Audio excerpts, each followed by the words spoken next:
Hello, I'm Thomas Wade Gonder with Advanced Data Business Systems. This is one of our giveaway videos. This particular one on controlling the scroll bar in single forms. Here we are in Office 365, the Access application. I'm going to go ahead and open up the scroll bar control database. What will happen is a form will open up automatically. It's sized for testing.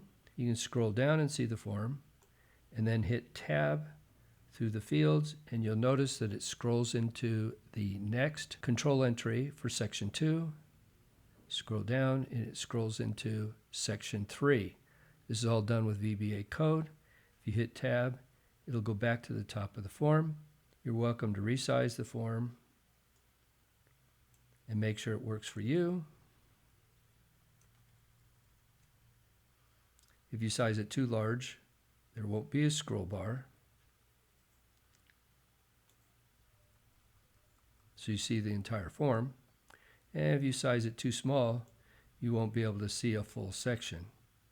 So a good size is somewhere in the middle. And like I said, if you restart the form, it'll automatically resize. The VBA code is pretty simple. The code for the form itself just resizes the form every time you start it up. You can resize it manually if you wish for your testing. And then it shows all the got focus that you need. Some go to the top, some go to a position, and some go to the bottom of the form. You can also test paging here if you wish. And then the actual module itself, that's like a helper module, I'm calling it just forms, has some requirements to be able to call the APIs. From a lot of the samples that you'll see out on the internet and forums, I've stripped out all of the constants that kind of get in the way and aren't really all that necessary.